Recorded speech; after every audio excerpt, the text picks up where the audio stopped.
அன்பான மாணவர்களே, இன்றைய தினம் மின்னோட்டவியல் பகுதியில் உள்ள மேலும் சில கணக்குகளை தொடர்ச்சியாக பார்க்கின்றோம்.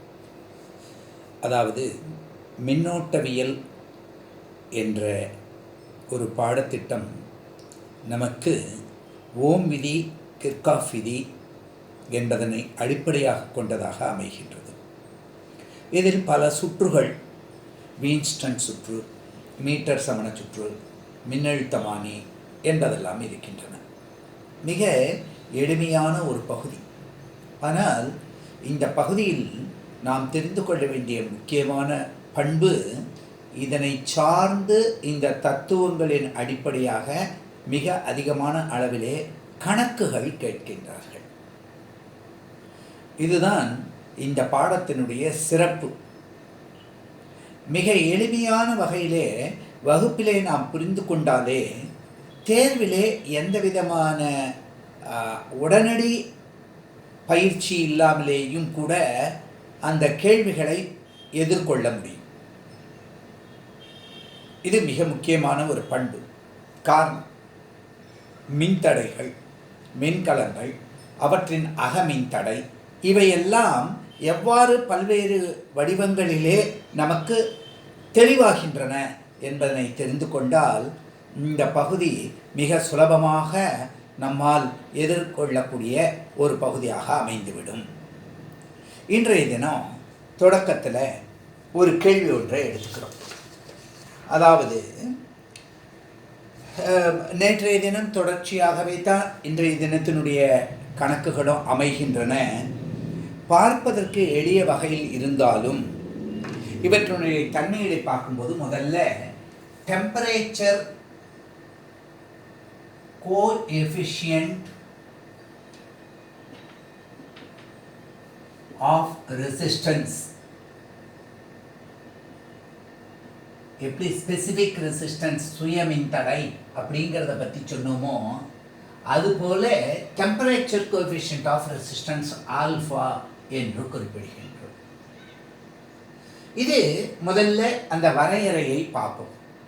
எப்படி அந்த வரையறை வரைந்த அதுலேருந்து அந்த கணக்குக்கு போவோம், அந்த வாய்ப்பாடுகளை பயன்படுத்துறதுக்கு. பொதுவாக நமக்கு சின்ன வகுப்பில் தனிவட்டி காண்பது என்ன அப்படின்னு சொல்லி கொடுத்துருக்காங்க. அதாவது சிம்பிள் இன்ட்ரெஸ்ட் I = PNR/100 என்று, இது அசல் பிரின்சிபல்னு சொல்லக்கூடிய, இது நம்பர் ஆஃப் இயர்ஸ், இது ரேட் ஆஃப் இன்ட்ரெஸ்ட். இதை வச்சு அந்த இன்ட்ரெஸ்ட் மதிப்பை கண்டுபிடிக்கலாம். சரி, இப்போ டோட்டல் அமௌண்ட்டுங்கிறது என்ன அப்படின்னு கேட்டால் நம்ம இதை என்னன்னு எழுத முடியும்? அந்த மூலம் நம்ம வச்சிருந்த தொடக்கத்தில் வச்சிருந்த முதலீடு அந்த P ப்ளஸ் இன்ட்ரெஸ்ட். அப்போ இதை P ப்ளஸ் PNR/100 அப்படின்னு எழுதணும்னா, இது கம்ப்யூட்டர் வடிவத்துக்கு நம்ம எழுதும்போது என்ன சொல்லுவோம்? Pங்கிறத காமனாக வெளியில் எடுத்து 1 + NR/100 அப்படிங்கிறத அப்படியே தானே எடுத்துப்போம். இந்த மாதிரி எழுதலாம் இல்லையா? இந்த முறையில் நம்ம அந்த தொகுப்பை பற்றி பார்க்குறோம். எந்த ஒரு வெப்பநிலையிலும்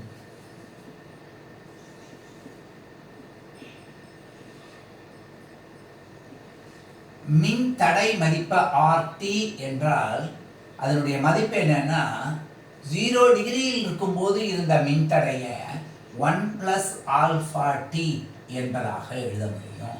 இந்த ஆல்ஃபாங்கிறது தான் இந்த டெம்பரேச்சர் கோஎஃபிஷியன்ட் ஆஃப் ரெசிஸ்டன்ஸ், மின்தடை வெப்பநிலை எண். இதுக்கு பேர் தமிழில் என்னன்னு எழுதுகிறோம்? மின்தடை வெப்பநிலை எண்.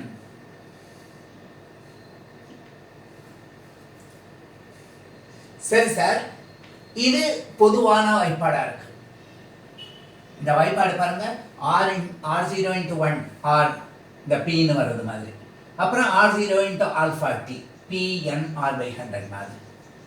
எத்தனை டிகிரிக்கு மாறுறது, இது எவ்வாறு மாறுகின்றது, அந்த மாற்றம் ப்ளஸ் இந்த ஆர்ஜி தொடக்கத்தில் இருந்தது. ஆக இந்த வடிவத்தை நம்ம ஞாபகம் வச்சுக்கிட்டாக்க சுலபமாக புரியுங்கிறதுக்காக இதை நம்ம எடுத்துக்கிட்டோம். சரி சார், இப்போ இதுக்கு வாய்ப்பாடு ஆல்ஃபாவுக்கு எப்படி கண்டுபிடிக்கலாம்? R1 அப்படிங்கிற மின்தடை T1 டிகிரிலையும் R2 அப்படிங்கிறது T2 டிகிரிலையும் இருந்திருந்ததுன்னா, இது டிகிரி சென்டிகிரேட்னு வச்சுங்களேன், ஆரெல்லாம் ஓமில் சொல்லப்படுகின்றது. அப்போ இந்த வாய்ப்பாட்டில் என்னென்ன எழுதலாம்? R1 equal to R0 into 1 plus alpha T1, R2 equal to R0 into 1 plus alpha T2 என்று எழுதலாம். இதை சமன்பாடு 1ன்னு சொல்லுவோம், இதை 2ன்னு சொல்லுவோம், இதை 3ன்னு சொல்லுவோம். இப்போ இந்த மதிப்பை இப்போ 2 3ஆல் வகுத்தோம்னா R1 divided by R2 equal to 1 plus alpha T1 divided by 1 plus alpha T2 கிடைக்கிறது. இப்போ குறுக்கு பெருக்கல் படிச்சினா R1 plus R1 alpha T2 equal to R2 நாலு பெருக்கும்போது R2 plus R2 alpha T1 என்று கிடைக்கின்றது. இதை இப்படியே பெருக்கும்போது இப்போ ஆல்ஃபா வேணும், அதெல்லாம் இருக்கிறத ஒன்றா எடுத்தால் நல்லா கவனிச்சு பாருங்க. R1 ஆல்ஃபா T2, இந்த பகுதியிலேருந்து இதை எடுத்தால் R2 alpha T1 equal to இந்த R2 அப்படியே இருக்குது, இந்த R1 இந்த பக்கம் வர்றது R1. அப்போ இதில் இந்த ஆல்ஃபாவை வெளியில் எடுக்க முடியும். அப்படி எடுத்தால் therefore நமக்கு alpha into R1 T2 minus R2 T1 equal to R2 minus R1 என்பதாக அமைகின்றது. எளிமையான ஒரு டெரிவேஷன். எந்த டெரிவேஷனும் என்னவோ போட்டிருக்கேன்னு பயப்படவே வேண்டாம், ரொம்ப சிம்பிளானது. வேறு எந்த பாடத்தையும் நம்ம படிக்கும்பொழுது அதில் இருக்கக்கூடிய கருத்துக்களை பார்த்து பார்த்து நமக்கு அப்படியே தொடர்ச்சியாக ஞாபகம், அப்ஸ்ட்ராக்டாக கான்செப்ட்ஸ். இங்கே அப்படி இல்லை, ரொம்ப எளிமையான வகை. அப்போ alpha equal to R2 minus R1 divided by R1 T2 minus R2 T1 என்று கிடைக்கிறது. இப்போ இது எதில் இருக்குது? ஓம்களில் சொல்கிறோம். இது எதில் இருக்குது? ஓம் டிகிரி சென்டிகிரேட்டில் இருக்குது. ஏன்னா டீங்கிறது டிகிரி சென்டிகிரேட்டில் இருக்குது. அப்போ இது ரெண்டும் அடிபட்டு போச்சுன்னா 1/டிகிரி. அதனால் இந்த அலகை நம்ம எப்பொழுதுமே என்னன்னு சொல்கிறோம்? பர் டிகிரி சென்டிகிரேட் என்று குறிப்பிடுகிறோம்.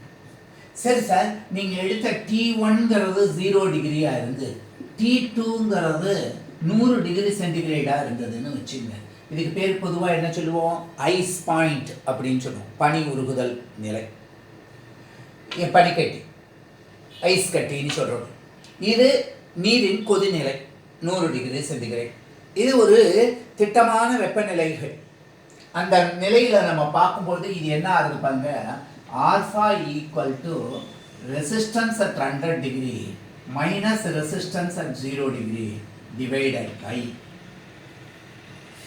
இந்த T1 மதிப்பு என்ன? 0. அப்போ இந்த பகுதி இல்லாமல் போயிடுது. இது மட்டும் பார்க்கும்போது என்ன கிடைக்கிறது? 100 டைம்ஸ் R0 4 டிகிரி சென்டிகிரேட் அப்படின்னு நமக்கு கிடைக்கின்றது. ஆக டெம்பரேச்சர் கோஎஃபிஷியன்ட் ஆஃப் ரெசிஸ்டன்ஸ், மின்தடை வெப்பநிலை எண் என்பதற்கான சமன்பாடை நம்ம எப்படி பெறுகின்றோம் அப்படின்னா, ரொம்ப எளிமையாக எந்த ஒரு வெப்பநிலையிலையும் பொதுவாக மின்தடையினுடைய மதிப்பை இந்த empirical formula R0 equal R0 into 1 plus alpha T என்பதாக எடுத்துக்கொள்ளலாம். இதுக்கு அலகு என்னவாக இருந்திருக்க முடியும்? ஓம் அப்படிங்கிறது தானே இருந்திருக்கும். இது பர் டிகிரி, இது டிகிரி. அப்போ இது எண்ணா போய்டுறது, இதுவும் ஓம் தான். சரி சார், அப்போ T1 டிகிரி சென்டிகிரேடில் R1 என்றும் T2ல R2 என்று இருந்திருந்தால் R1 R2க்கு சமன்பாடு கிடைச்சது. இந்த ரெண்டு சமன்பாடுகளையும் வகுத்து இதிலேருந்து ஆல்ஃபாவை பிரித்து எடுத்தோம்னா R2 minus R1 by R1 T2 minus R2 T1 per degree centigrade அப்படின்னு கிடைச்சது. இந்த வெப்பநிலைகளை T1 equal to 0 என்றும் T2 equal to 100 என்றும் எடுத்துக்கொண்டிருந்தால் alpha equal to R100 minus R0 by 100 times R0 என்று நம்ம எடுத்துக்க முடிகின்றது. இது ஒரு எளிமையான ஒரு அமைப்பு. இப்போ இதில் நம்ம என்ன செய்கிறோம், ஒரு கணக்கு ஒன்று போடுறோம். அந்த கணக்கு எப்படி அமைகின்றது அப்படின்னு பார்ப்போம்.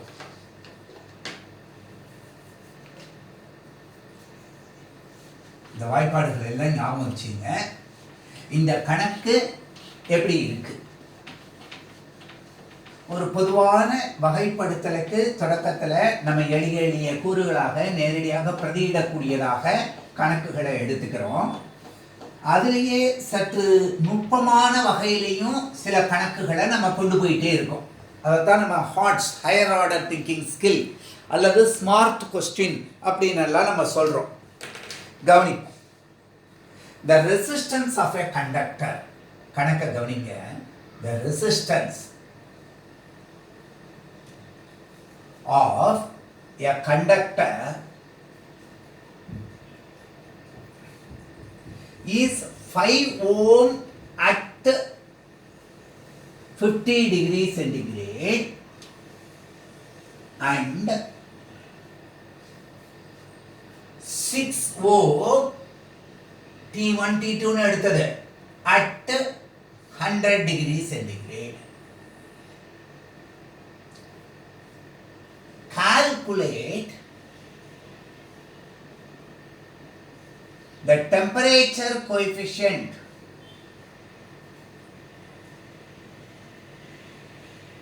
of the material.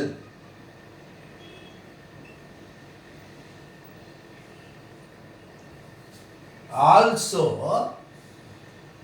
find its resistance at 0 degree centigrade. ரெண்டு கேள்வி கேட்டிருக்கான். Temperature coefficient of the material alpha மதிப்பை கண்டுபிடி, அப்புறம் ரெசிஸ்டன்ஸ் அட் 0 டிகிரி கண்டுபிடி அப்படின்னு கொடுத்துருக்காங்க.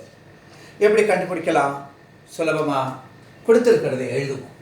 T1 ஈக்குவல் டு 50 டிகிரி சென்டிகிரேட்னு கொடுத்துருக்கான். அப்போ R1 மதிப்பு என்னவா இருந்திருக்கு? 5 ஓம். T2 ஈக்குவல் டு 100ன்னு கொடுத்துருக்கான். அப்போ R2னுடைய மதிப்பு என்ன அப்படின்னு கொடுத்துருக்கான்? 6 ஓம் அப்படின்னு கொடுத்துருக்கான். அப்போ ஆல்ஃபாவோட மதிப்பு என்ன? T அதாவது ரெசிஸ்டன்ஸ் அட் 0 என்ன? T 0 டிகிரியாக இருக்கும்போது என்ன அப்படின்னு கேட்டிருக்கோம். பொதுவாக நமக்கு வாய்ப்பாடு என்ன? Alpha equal to R2 minus R1 by R1 T2 minus R2 T1 per degree centigrade. இதில் அப்படியே பதிட்டா 6 மைனஸ் 5 டிவைடட் பை R1 மதிப்பு என்ன? 5. இதனுடைய மதிப்பு என்ன? T2 மதிப்பு என்ன? 100 மைனஸ் இந்த மதிப்பு என்ன இருக்கு? R2னுடைய மதிப்பு என்ன இருக்கு? 6 ஓம் இன்டு T1 மதிப்பு என்னவா இருக்கு? 50 டிகிரியா இருக்கு. அப்ப இங்க 1 டிவைடட் பை 500 மைனஸ் 300. அப்ப இந்த மதிப்பு என்ன? 200ன்னு எழுதலாமா இல்லையா? அப்ப இந்த மதிப்பு என்னன்னு கிடைக்கிறது? 0.005 per டிகிரி சென்டிகிரேட். இது என்ன மதிப்பு? ஆல்ஃபா மதிப்பு. சுலபமா கண்டுபிடிச்சிருச்சு. அடுத்து இந்த பகுதியில் அவன் என்ன கேள்வி கேட்டிருக்கான்? ரெசிஸ்டன்ஸ் அட் 0 டிகிரி சென்டிகிரேட் என்ன அப்படின்னு கேட்டா, ஏற்கனவே நம்ம அந்த மதிப்பை இது சொல்லிட்டோம். RT divided by 1 plus alpha T. இந்த T நீ வச்சு பார்க்கும் பொழுது அப்ப ரெசிஸ்டன்ஸ் அட் டெம்பரேச்சர், ஒரு டெம்பரேச்சர் எடுத்துப்போம் 50 டிகிரி அப்படின்னு. அப்ப அந்த அதையும் 0வையும் எடுத்து பார்க்கும்போது அந்த மதிப்பு என்ன கிடைக்கிறது? 5 டிவைடட் பை 5 ஓம் 50 டிகிரி இருக்கும்போது T1ல இன்டு 1 பிளஸ் ஆல்ஃபா என்ன கண்டுபிடிச்சிருக்கீங்க? 0.005 இன்டு 50. இங்க பாருங்க 2 இருக்கு, ஒரு 0க்கு போயிடுச்சு. 5 25 2.5 0.25. அப்போ 1.25 அந்த மதிப்பை எடுத்தோம் அப்படின்னா இது 5/1.25 கிடைக்கிறதா இல்லையா? அப்போ இந்த மதிப்பு என்னன்னு கிடைக்கிறது? 4 ஓம்னு தானே கிடைக்கிறது. நேரடியாக கிடைச்சிருச்சே, ரொம்ப சுலபமா. ஆக இந்த கணக்குகள் போடுறது சுலபமானது. அதுக்கு நம்ம என்ன ஞாபகம் வச்சுக்கணும், அந்த வாய்ப்பாடுகள் எப்படி வர்றது அப்படிங்கிறது தான் நம்ம இங்கே ரொம்ப முக்கியமாக பார்க்கணும். நுணுக்கமாக தெரிஞ்சுக்கிட்டீங்கன்னா இத்தகைய கணக்குகள் போடுறது சுலபம். சரி, அடுத்த கணக்கு பார்ப்போம்.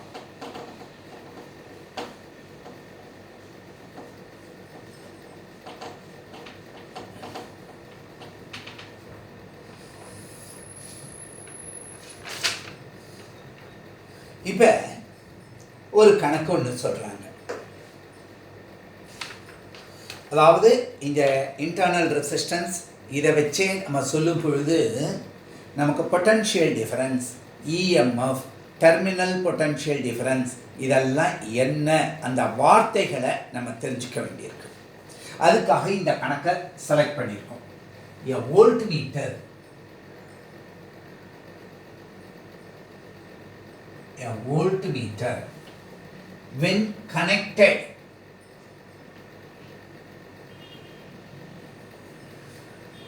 to a cell.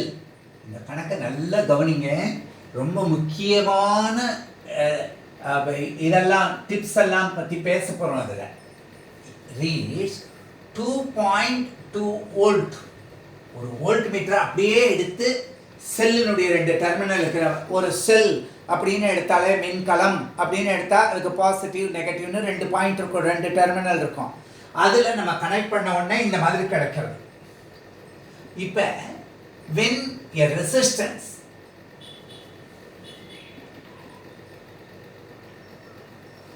of 1 ohm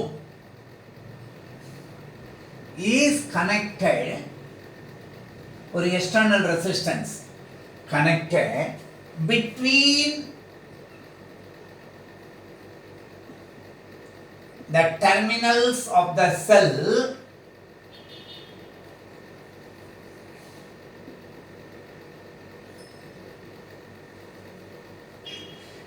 the reading of the voltmeter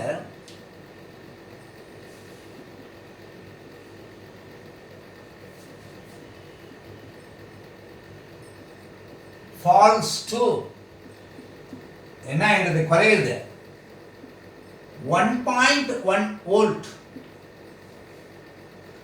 Calculate the internal resistance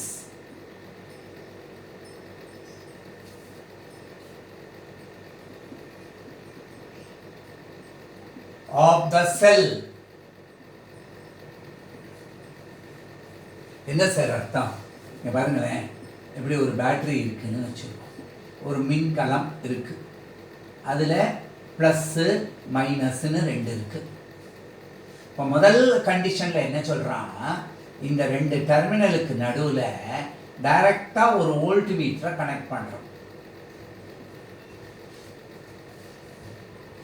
இப்படி கனெக்ட் பண்ணும்போது இதில் இருந்த ரீடிங் என்னவா இருக்குது? 2.2 வோல்ட் அப்படின்னு இருந்தது. இதே மின்கல அடுக்கு கூட நல்லா கவனிச்சுங்க, இதே மின்கல அடுக்கு இதே ப்ளஸ் மைனஸ் டெர்மினல் இருக்கு. இப்போ இந்த டெர்மினல் கூட ஒரு 1 ஓம் ரெசிஸ்டன்ஸு கனெக்ட் பண்ணியிருக்கோம். இப்போ அதே வோல்ட் மீட்டரை இப்படி கனெக்ட் பண்ணி பார்க்கும் பொழுது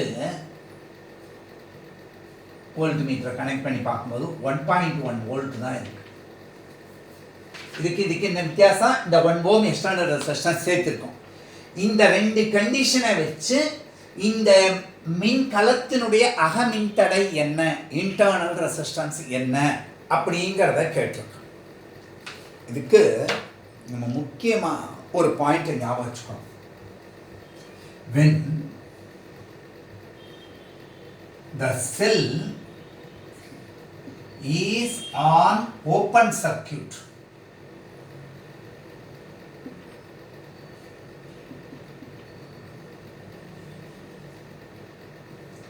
the reading of the voltmeter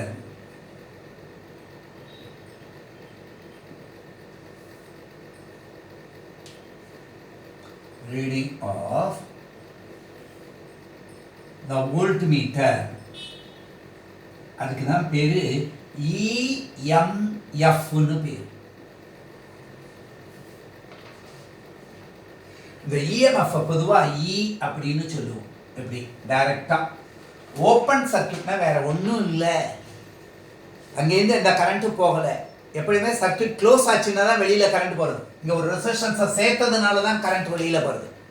அதுக்கு பேர் க்ளோஸ்டு சர்க்யூட்னு பேர். இதுக்கு பேர் ஓப்பன் சர்க்யூட்னு பேர்.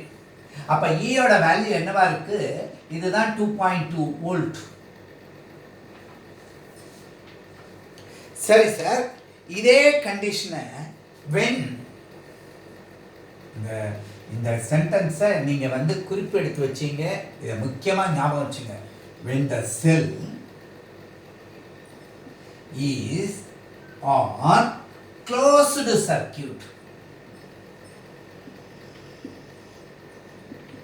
என்ன இந்த ரெண்டு டெர்மினலையும் இணைச்சிருக்கோம். அப்போ அது க்ளோஸ். எப்படி வீட்டில் சுவிட்சை க்ளோஸ் பண்ணாதான் பல்ப் எரியும். சுவிட்சை ஓப்பன் பண்ணிட்டோம் அப்படின்னு சொன்னால் கரண்ட் போக முடியாது. அப்போ closed circuit, when the cell is on closed circuit condition, the reading, இந்த ரெண்டு வார்த்தைகளுக்காக தான் நான் இந்த கணக்கை எடுக்கிறேன். reading is terminal potential difference.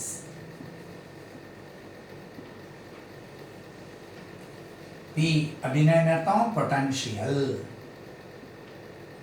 difference, terminal potential difference. அப்போ அந்த வியோட மதிப்பு என்னவா இருக்கு? இந்த மாதிரி க்ளோஸ்டாக இருக்கும்போதுன்னா 1.1 வோல்ட்டாக இருக்கு. அப்போ நல்லா பாருங்க, terminal potential difference is always less than the EMF. அப்போ அந்த மதிப்பு இருக்கு. அப்படி இருந்தால் நமக்கு இந்த மதிப்பை எப்படி கண்டுபிடிக்கலாம் அப்படின்னா, டெர்மினல் பொட்டன்ஷியல் டிஃபரன்ஸினுடைய வேல்யூக்கு என்ன sir வாய்ப்பாடுன்னா, E internal resistance of the cell பார்த்திருக்கோம். ER divided by R plus R. இந்த Rங்கிறது என்ன சார் அப்படின்னா, இதுதான் external resistance. எதை கொண்டு அந்த சர்க்யூட்டை க்ளோஸ் பண்ணியிருக்கோம். இந்த R அப்படிங்கிறது என்ன சார்? எப்படின்னு that is taken considered to be in series. இதுதான் internal resistance of the cell. இப்போ உங்களுக்கு கணக்கு ரொம்ப முடிஞ்சே போயிடுச்சு. அவ்வளோதான், முக்கியமான வாய்ப்பாடை கொடுத்த உடனே. அப்போ இந்த கணக்கை நம்ம எப்படி போடுறோம் அப்படின்னு பாருங்க, எவ்வளோ ஈஸி. அப்போ நம்ம இந்த வாய்ப்பாட்டிலேருந்து இந்த R + R அப்படிங்கிற மதிப்பை நீங்கள் இங்கே எடுத்துக்கிட்டீங்கன்னா, R + R equal to ER divided by V.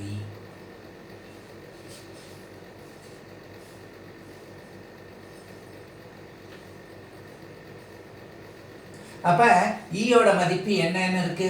இங்கே 2.2. ஆரோட மதிப்பு என்ன இருக்கு அப்படின்னு எக்ஸ்டர்னல் ரெசிஸ்டன்ஸ் 1 டிவைடட் பை வியோட மதிப்பு என்ன இருக்கு? Terminal potential 1. அப்போ இந்த மதிப்பு என்ன கிடைக்கிறது பாருங்க, 1.2 2னா 2 ஓம்ஸ்னு தானே கிடைக்கிறது.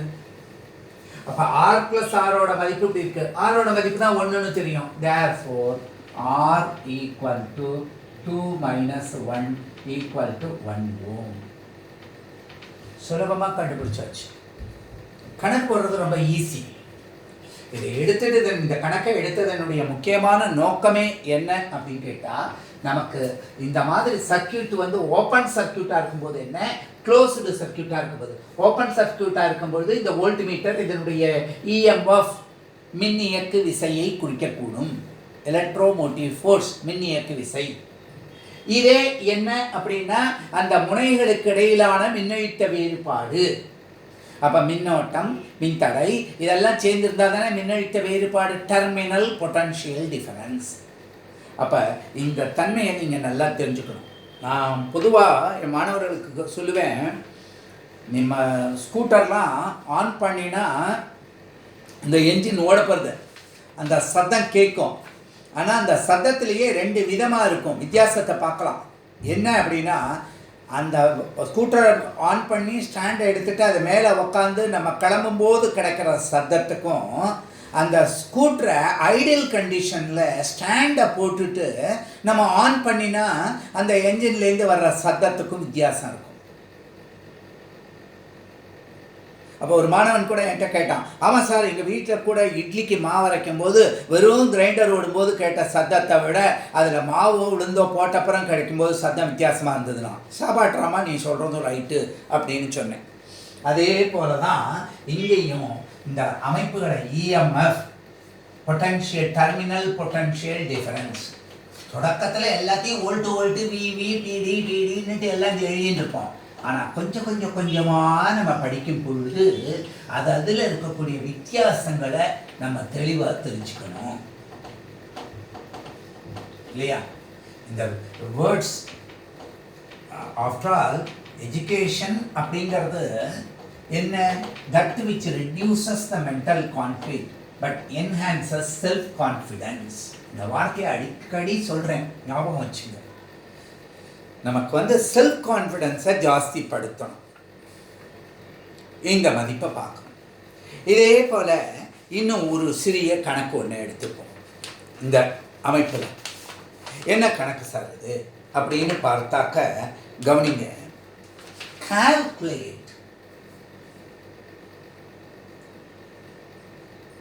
calculate the length of the wire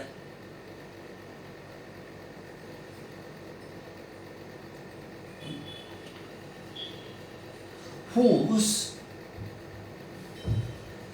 resistance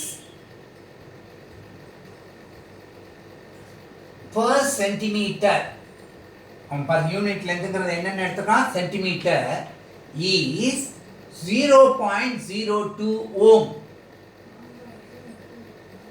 to be connected in parallel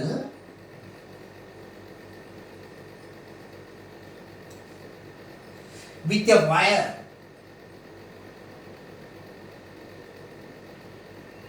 of resistance 4 ohm, so that the effective resistance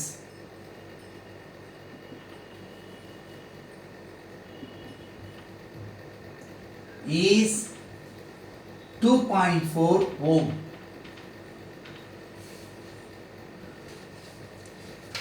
நல்ல கவனிச்சு பாருங்க.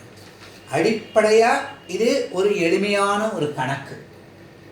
என்ன கணக்கு கொடுத்துருக்காங்க, ஒரு கம்பி இருக்கு, அதனுடைய 1 சென்டிமீட்டருக்கான ரெசிஸ்டன்ஸ் மதிப்பு 0.02 ஓம்.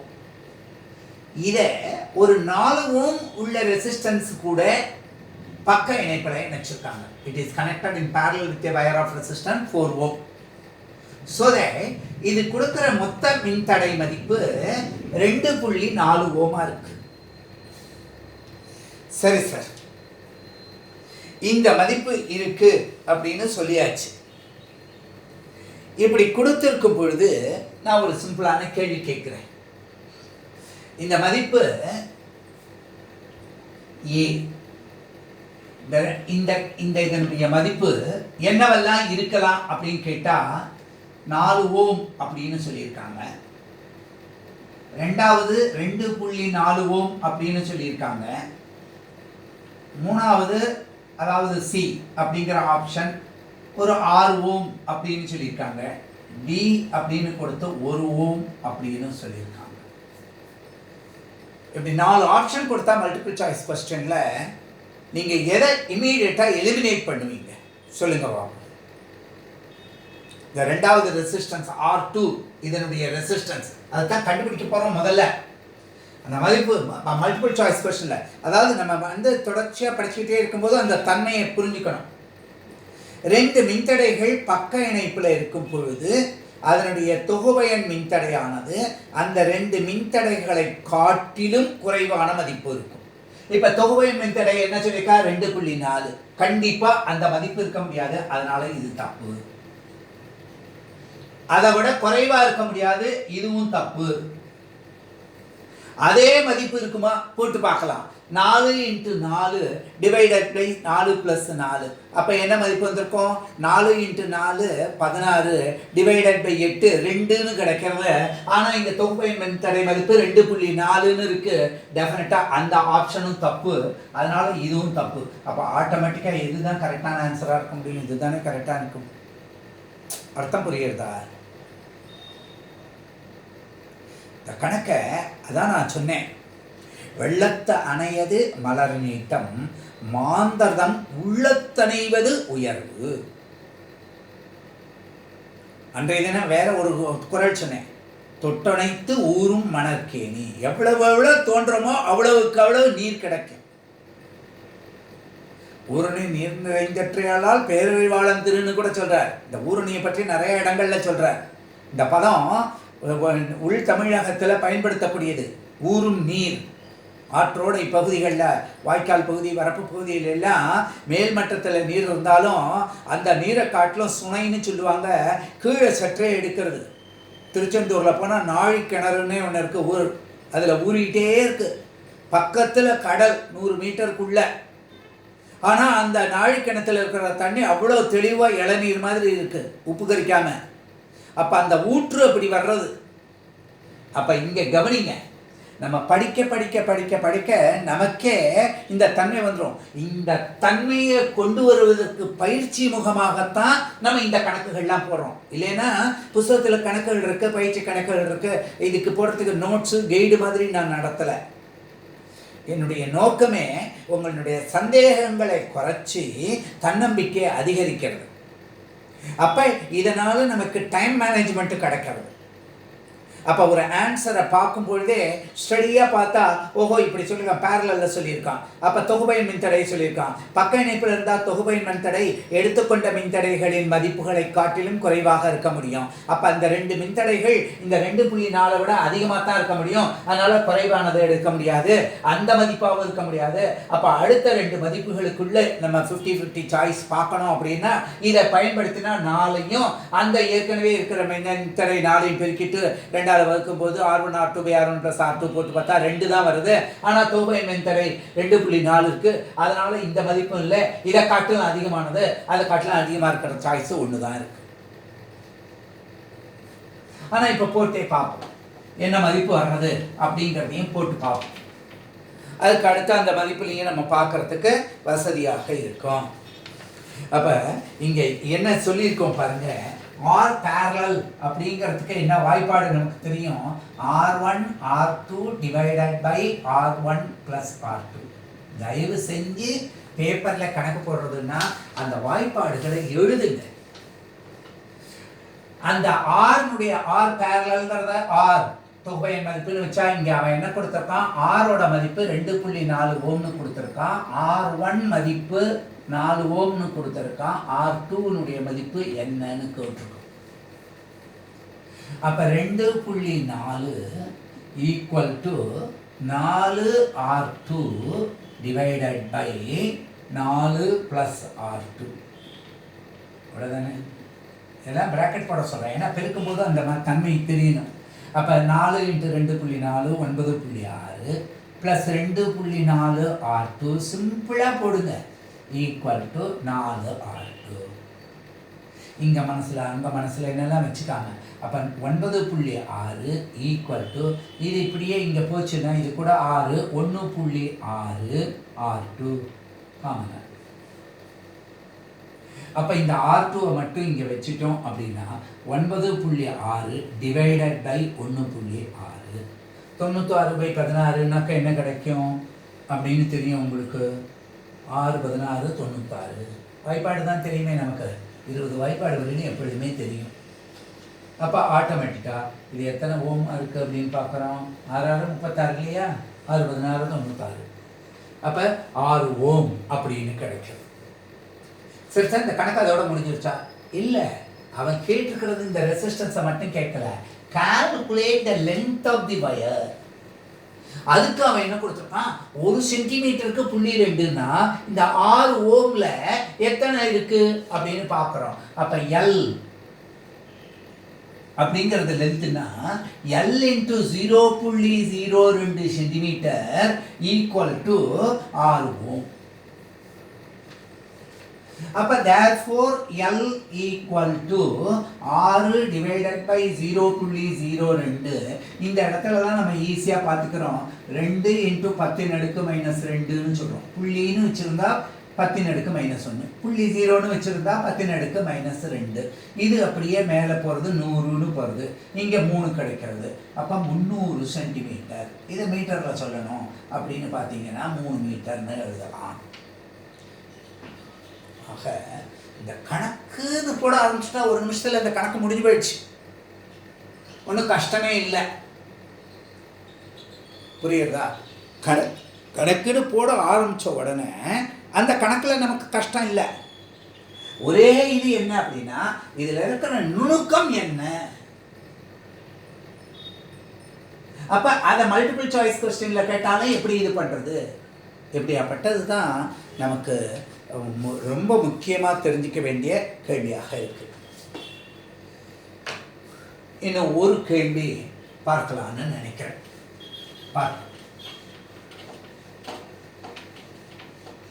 அந்த கேள்வி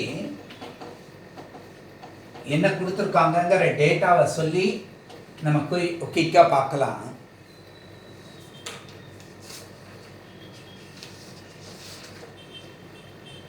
A 100 watt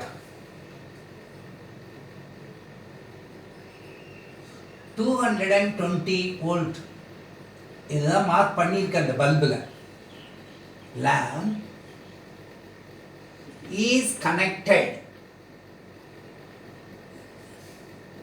to a DC source of EMF 200 volt and அந்த மின்கலத்துக்கு இன்டர்னல் ரெசிஸ்டன்ஸ் என்ன இருக்கு, 100 ஓம் இருக்கும். கேட்குற கேள்வி, will the lamp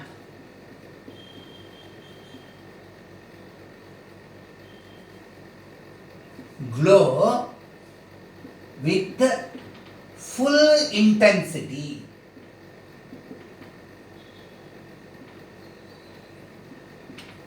அது தன்னுடைய முழு செறிவுடன் அந்த பல்பு ஒளிருமா? ஒரு 100 வாட் 220 வோல்ட் லேம்பை ஒரு டிசி சோர்ஸ் கூட கொடுத்துருக்கான். லேம்புனாலே அதில் டங்ஸ்டன் விளக்கு தான் இருக்க போகிறது, ரெசிஸ்டன்ஸ் தான். அது ஏசி டிசி ரெண்டுத்துக்குமே செயல்படும். ஆனால் அந்த மின்கலத்துக்கு இன்டர்னல் ரெசிஸ்டன்ஸ் 100 ஓம் இருக்கா. இப்போ இது ஃபுல் இன்டென்சிட்டியில் இருக்குமா? When a current of 1 ampere flows through the resistance R ohm under a potential difference V, நமக்கு என்ன நடக்கிறதுன்னு பாருங்க. அந்த wattage W equal to VIT.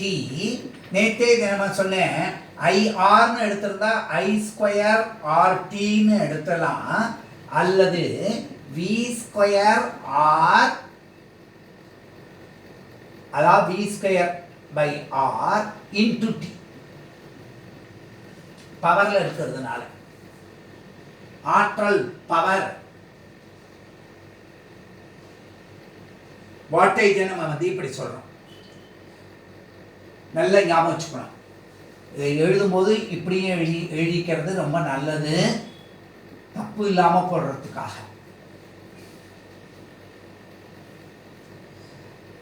அப்போ எலக்ட்ரிக்கல் பவர் அப்படிங்கிறத v²/r அப்படின்னு தானே சொல்கிறோம். v × I, இந்த T அப்படிங்கிறத அந்த வாட்டேஜில் எடுத்திருந்தோம்னாலும் பவர்,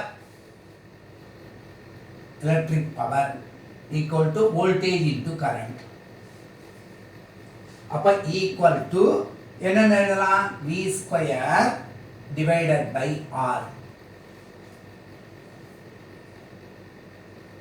அப்போ பவர் 100 வாட்ஸ் இருக்கு. இங்கே வோல்டேஜ் என்ன கொடுத்துருக்காங்க? 220 வோல்ட்னு கொடுத்துருக்காங்க.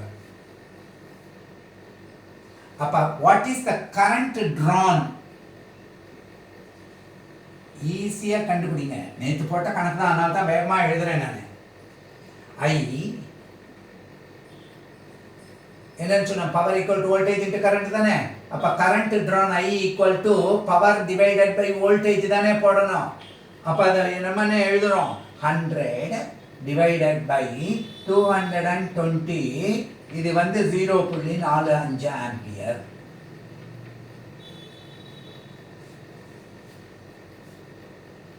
சரி சார், இந்த அளவுக்கு இருந்திருந்ததுன்னா நமக்கு அது முழு வெளிச்சத்தை கொடுத்துருக்கோம், ஃபுல் இன்டென்சிட்டியில கொடுத்துருக்கோம்.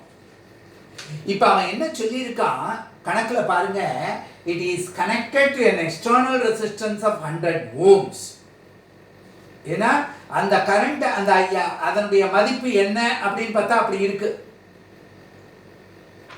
இப்போ ரெசிஸ்டன்ஸ் ஆஃப் த லேம்பை இதுலேருந்து நம்ம எப்படி கண்டுபிடிக்கலாம்? நேற்று என்ன போட்ட கணக்கில் பார்த்துருந்தீங்கன்னா தெரியும். Resistance equal to V divided by I. அப்போ 220 வோல்ட் டிவைடட் பை 0.45 ஆம்பியர். அப்போ அந்த மதிப்பு நமக்கு என்ன கிடைக்கிறது? 484 ஓம் அப்படின்னு கிடைக்கிறது. இது பல்போட ரெசிஸ்டன்ஸ். இதை எது கூட சேர்க்கிறோம்? அந்த மின்கல பெட்டியோட சேர்க்கிறோம். அதனுடைய மின்தடை என்ன இருக்கு? 100. அப்ப அந்த சமயத்துல I மதிப்பு என்ன கிடைக்கின்றது அப்படின்னு பார்த்தா நமக்கு அதனுடைய வோல்டேஜ் எவ்வளவுதான் இருக்கு? EMF ஓட வேல்யூ 200 வோல்ட். அப்ப 200 டிவைடட் பை என்ன வாய்ப்பாடு? I equal to E divided by R plus R. இவ்வளவுதானே. இந்த R ஓட மதிப்பு என்னன்னு நம்ம கண்டுபிடிச்சிருக்கோம், 484. இந்த இடத்துக்கு அதுக்கு இருக்கக்கூடிய இன்டர்னல் ரெசிஸ்டன்ஸ் மதிப்பு என்ன? 100. அப்ப இந்த மதிப்பை பிரதியிட்டா நமக்கு கிடைக்கக்கூடியது என்ன? 0.34 ஆம்பியர். அப்ப முழு செறிவோட இது ஒளிரணும்னா எவ்வளவு இருந்திருக்கணும்? 0.45 ஆம்பியர் இதுல வழியா போய் இருந்திருக்கணும். ஆனா இப்ப போகக்கூடிய மின்னோட்ட மதிப்பு என்ன? 0.34 ஆம்பியர் தான். அதனால இது என்ன செய்யாது? the lamp will not glow. அப்ப நம்ம எழுத வேண்டியது என்ன? the lamp will not glow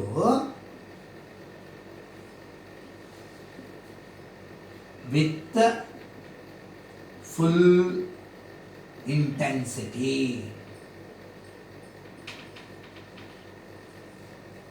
அவ்வளோதான். இந்த வாய்ப்பாடுகள், இந்த கணக்குகள், இது எல்லாமே நமக்கு ஒரு எளிமையான தன்மை தான். அப்போ இன்டர்னல் ரெசிஸ்டன்ஸ் இருக்கும்போது என்ன, அது இல்லாமல் இருக்கும்போது என்ன, அப்போ இஎம்எஃப்க்கும் பொட்டன்ஷியல் டிஃபரன்ஸுக்கும் என்ன வித்தியாசம், இவற்றையெல்லாம் நம்ம தெளிவாக தெரிஞ்சுக்கிட்டோம்னா இந்த கணக்குகளை அணுகிறது ரொம்ப சுலபமாக இருக்கும்.